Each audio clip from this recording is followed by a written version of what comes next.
Hey boys and girls, we are on lesson 12-5, convert metric units of capacity. You need your workbook, a pencil, some scratch paper out so you're ready for the math lesson. Let's go ahead and read our learning goal together. I can convert metric units of capacity. All right, here's our solve and share on page 505. Make sure you have your workbook out and open and you are writing down what I am writing down. A pitcher holds 4 liters of water. How many milliliters does the pitcher hold?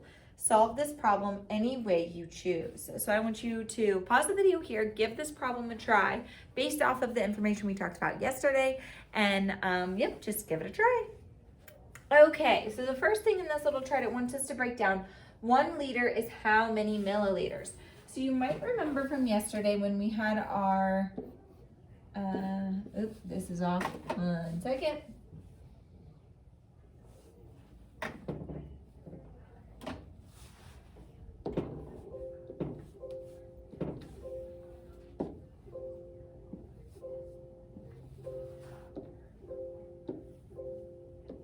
Okay, when we had our kill happy ducks before dad catches me, I did have a student say, is there another phrase we could use? Yep, you can do King Henry died by drinking chocolate milk.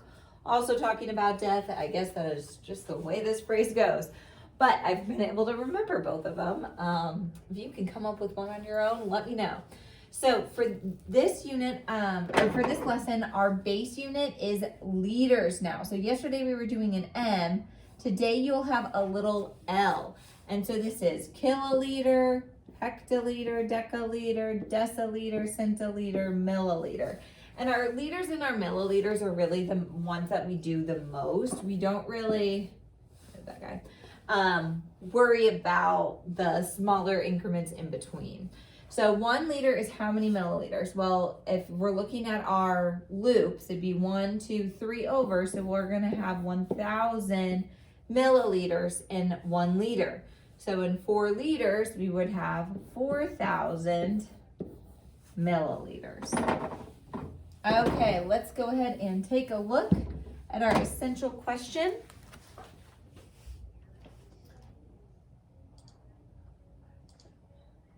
Okay, how do you convert metric units of capacity? So the most commonly used units of capacity in the metric system are the liter and the milliliter. So like what I just said. So can you find a liter or milliliter in the real world? I want you to stop and think right here. Where have you seen the word liter or milliliter in the real world? A couple of examples that come to my mind. I know we talk about milliliters in science. We'll have our milliliters little symbol on our beakers. And then if I think of liter, like a 2-liter thing of pop or soda at the store. Okay, let's look down below for our conversion. So Susan has 1 875,000th liter of water. How many milliliters is this? So this is going to be where, if we have our little phrase,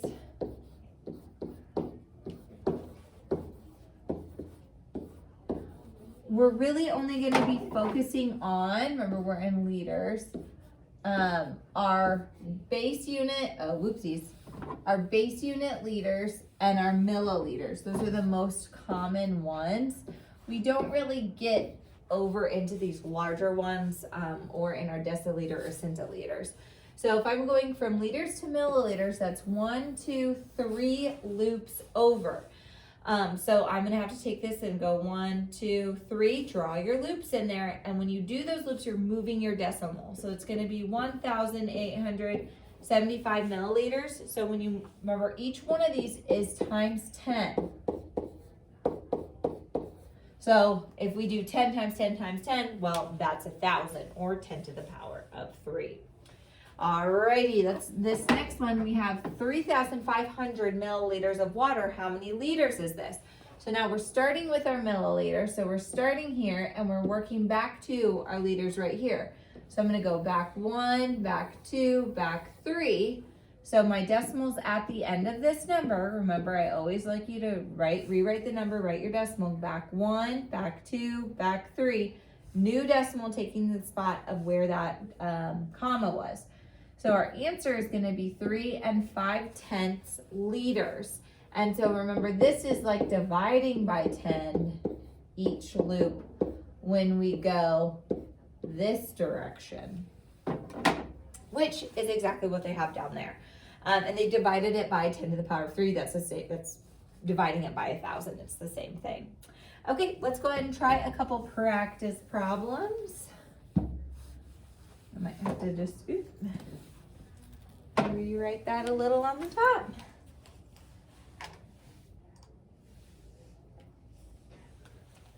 Okay, let's go ahead and try number 3. I want you to go ahead and give it a try, and then we'll go over it all together. Remember, we are focusing on our base unit liters and our milliliters. You have to go through our deciliters and centiliters in order to get there, but really we're either multiplying by 1,000 if we're starting at liters, or dividing by 1,000 if we're starting at milliliters.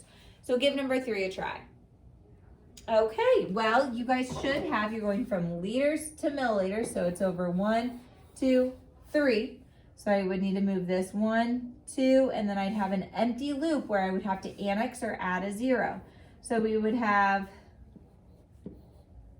1, 2, 3, 2,750 milliliters. Okie dokie, go ahead and try number 4. We're going from milliliters to liters. So now we're going back the other way. Alrighty, so if I go back 1, 2, 3, then here I'm gonna go back 1, 2, 3, and we just get 3 liters, like that.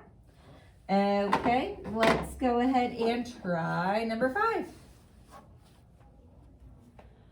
All right, what you should have noticed is we're starting at liters. I'm gonna go over 1, 2, 3. So I'm gonna, my 5, the decimal is at the end of the number. That's something we've talked about a lot in 5th grade. Now I'm moving my decimal over 3.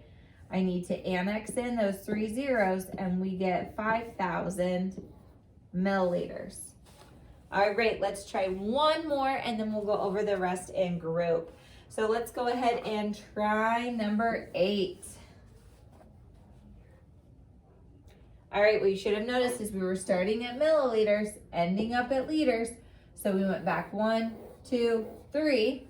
So for this one, I have 400. Now my decimal's here. So I'm gonna go back 1, 2, 3. My decimal's gonna be before my 4.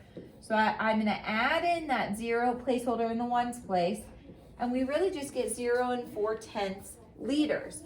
If I have that, it'd be 40 hundredths, 400 thousandths. Those are equivalent decimals, but you don't need those zeros after your last non-zero number after the decimal. Okay, boys and girls, great job.